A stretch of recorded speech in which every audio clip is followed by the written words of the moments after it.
Whether you're running a local coffee shop or a huge tech company, there's a partner you have that you might not even think about, a really powerful, unseen partner. And today, we're going to pull back the curtain and see just how much they dictate the rules of the game. So let me ask you this. Who is the most powerful, yet totally silent partner in your business? Nope, it's not an investor, not a co-founder, it's the government. And look, we're not going to treat them like some big obstacle. We're going to see them for what they are, probably the most fundamental player in your entire business world.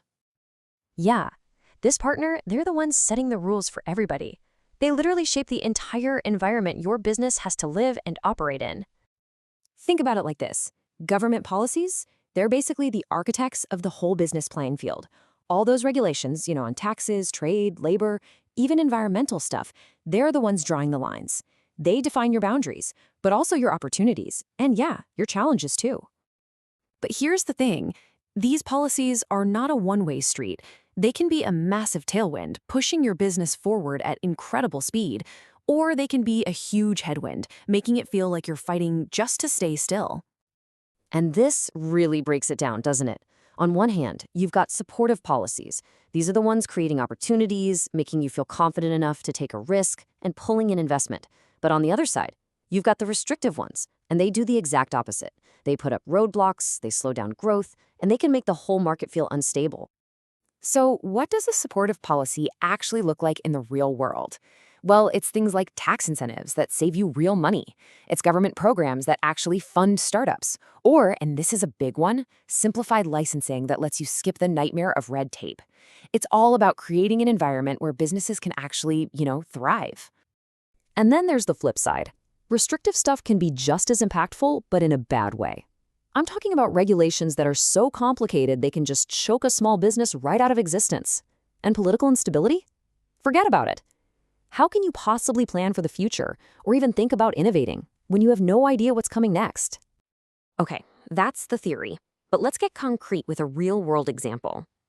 We're going to look at a country where the government is actively trying to change the game for entrepreneurs. And that country is Indonesia.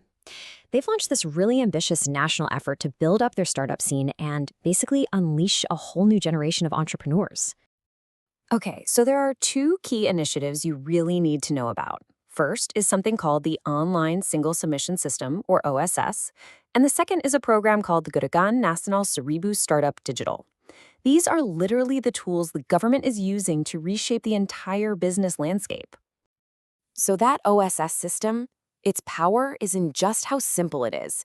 Its one and only job is to make getting a business permit way, way easier.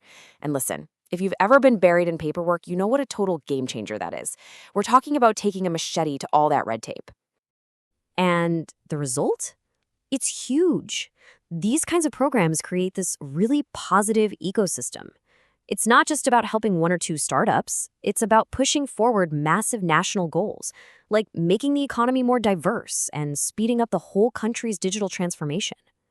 All right, so let's pull the camera back out a bit, because government influence isn't just about direct rules for your business. It's also about the massive economic waves they can create. Yeah, exactly. We're moving beyond direct rules now. We're talking about those big picture macroeconomic decisions. When the central bank messes with interest rates or when the government changes its spending plans, those things create these powerful ripples that affect literally every single business out there. And you can see this clear chain reaction, right? Step 1, the government makes some big high-level change. Step 2, that move starts to affect the basics like inflation, how many people have jobs, and how much customers are willing to spend. And then finally, step 3, all of that directly hits your business's bottom line. A perfect example is a government stimulus package, right? When the economy tanks, those packages can be an actual lifeline for small and medium-sized businesses. They're what keeps the lights on when customers just stop spending. Okay, so we get it. This silent partner is incredibly powerful. The big question now is, what do you do with that knowledge? So this last part, it's all about strategy. And here is the absolute key.